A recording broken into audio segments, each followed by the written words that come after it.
Howdy folks, thanks for joining me in the brewery, and today we're running the second of my goes at the easy corn mash. Since previously where I've done the trial of this combination, and I'm in here in the nano running it as a full volume mash, trying to avoid the cereal mash issue of corn mash, and trying to get away from using any sugar. The first batch, which I'll link up the top, which was quite successful. I used 2 kilos of Dex in the final batch. So I decided from that, going through that process, excuse the westling wind, it's blowing a bloody gale, and I've got cooling hoses running through the door, so it's whistling a little bit. Hopefully it's not going to cause too much issue. But yeah, so when I went through the last mash, I got good conversion within the grain, using the same proportion I'm using today. I just didn't have enough of it, and I was counting on that sugar to get it up, so I wasn't sure how it's going to go. So that was a bit of a trial, and it's worked all right. So on the back of that, I'm now running pretty much a full volume, and trying to get the whole of this washer's gravity from grain, not having to use any sugar. So I'm just giving this a quick mash in, and we'll sit down in a second and actually have a chat about the numbers. The grain that's actually in here. But at the moment I've got this water running 62 degrees is my mash temp. I want to get this as fermentable as I can. What's in here? So I'm running it at the lower end. I've got the bag here in the pot. I'm going to run, I said, full volume recirc. I won't be sparging this at all. There's way too much grain in here for me to even try and lift this bag out. So I will be transferring this off this bag into the Robo Brew, just to do about a 10-minute boil at the end. But we'll get to that a little bit further down the track.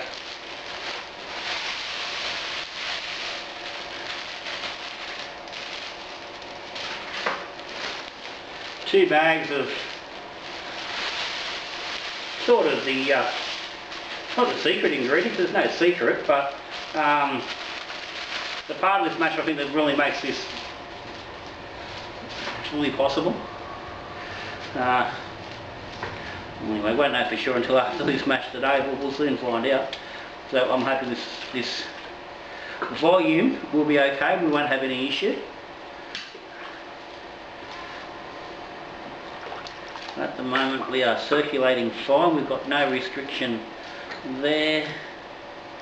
This grain bed is quite thick, which is, there's over 8 kilo in here, so that's going to happen. This is probably the biggest mash I've done in this nano.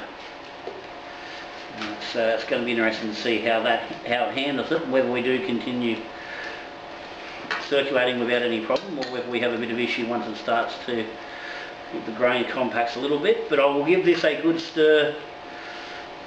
I'll be aiming to give this a stir about every 15 minutes. I'm going to recirculate for 90 minutes.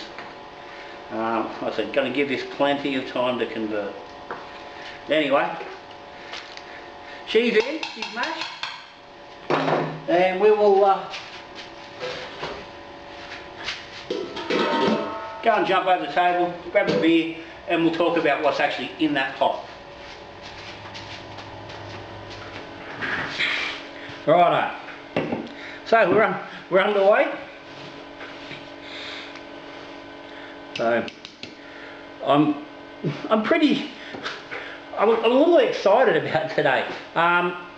As you know, if you've been following through with the whiskey jar and with the progression with the corn mash, trying to get, you know, from the ease of a UJSSM where I first started, working through the corn mashes and trying to work up now to a way of getting that final product with that corn mash result without all that difficulty of the corn mash. We've discussed this many times over the last, you know, 2.5 sort of years as I've worked through on different attempts. But today I'm really feeling that this is right bang where I've wanted to end up.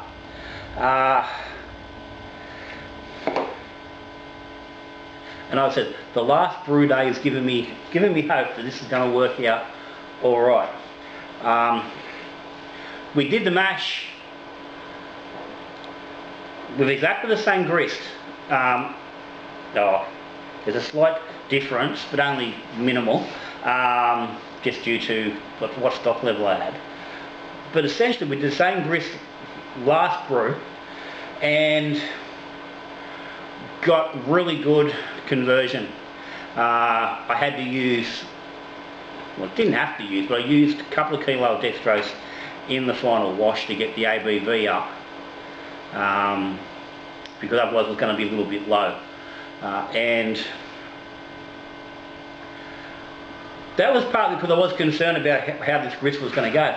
So now it's actually gone all right. I'm hoping that simply today, by increasing the volume of that grist in the same water, we get the same, you know, mash out at the end, the same size wash. We're going to get a higher ABV in the end and get roughly the same product. Last batch I got about 4 litres. I think in the end it was about 40. I think it was an average of, I think ended up to 47% was the final ABV, which I'm more than happy with for running through a batch for a stripping run. That is really, I'm really happy with that. That's going to get me a good quantity in my spirit run with 2 more batches. So today I'm trying to get down to those sort of numbers whilst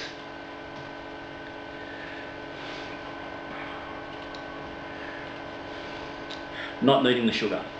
So what we are running is, it's about 43% Gladfield's malted maize, 30% of flaked maize. Now they were meant to be the same amount, so that's a total of 73%. It was meant to be a half split of each, but I only had 2.4 kilos of the flaked maize left here, and that was going to be 2.9 kilos of each. So I've just added an extra half kilo into the malted maize.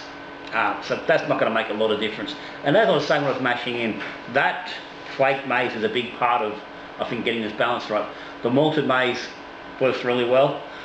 Works better.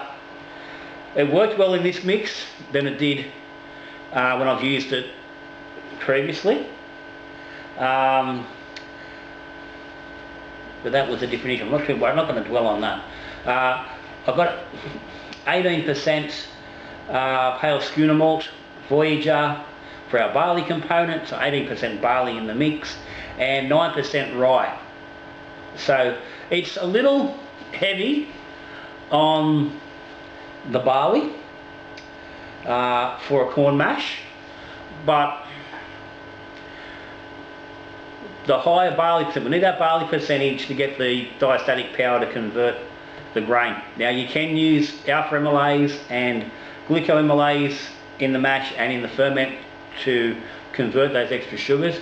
I'm trying to avoid that. I want to run this sort of naturally.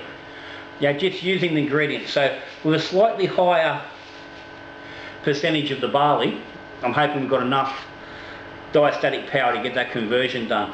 Apparently the malted maize actually has some diastatic power of its own, so that helps. And I think that got us that balance last time, so hopefully that's going to work. So what I'm hoping for, what we're looking at is an original gravity of around 1060 for 22, 23 litres in the fermenter, which will get me a final ABV of around, somewhere between 6.5% 7.5%. So on a 20 litre batch, it's going to get me so 21.6, about 1.3, 1.4 litres of alcohol, which is plenty. 1.2. Had that first dripping run, up around the 3.5 litres, which I'm really, I'm more than happy with. So that's the target we're looking at. So I'm running, as I said, 62 degrees for 90 minutes. I'm going to give this a stir every 15 minutes, about every 15 minutes. Just make sure we're not getting stuck. We're not getting that grain bed compacted. I said there's a fair bit of weight there. Don't need it getting compacted and that recirculation stopping. So we'll keep going that. So we'll come back soon when we get deeper into this mash, and we'll see how we're travelling. So for now, we're looking good.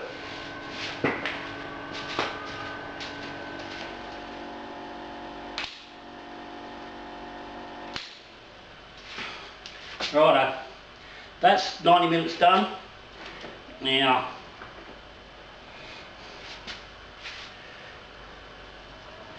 but it did get pretty compacted quite early on. It didn't quite get that bad again, but I did give it I gave it a stir about every 10-15 minutes just to make sure it wasn't getting too out of hand. So I'm just going to have a quick refrac so we can get an idea where we're sitting. Okay, that's showing about 1049, 1050, so not as high as I would have liked, but not too concerned about that just at the moment. For now, I'm going to get this transferred over into the Robo Brew. So I'm just going to pop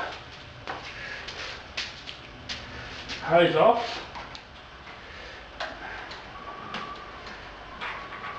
And we should get a siphon off without any problem, which I'm hoping will work better than trying to pump it. I don't want to just drag this water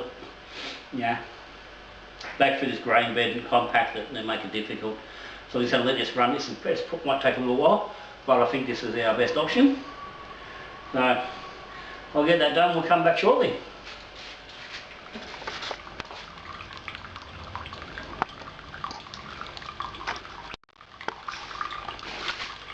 Righto, that's about 22 litres, so let's let it finish off and you're looking pretty good. Rightio. Transfer's done, cool, and all that sort of nonsense. End up with 19 litres, so a little bit less than same than before, but I've added half a kilo of sugar to the boil. We're at 1050. I wanted a little bit more, so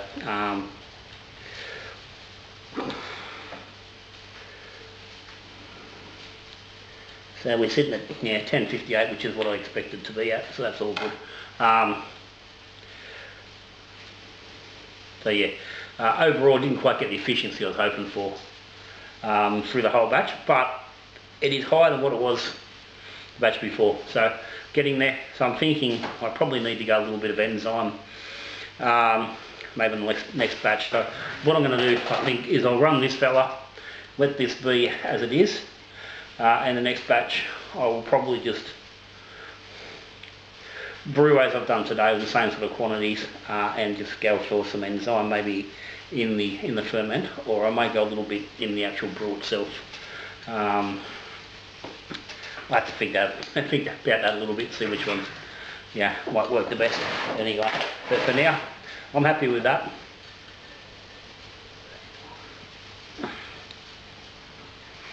It's good, corny and sweet, so yeah, all good.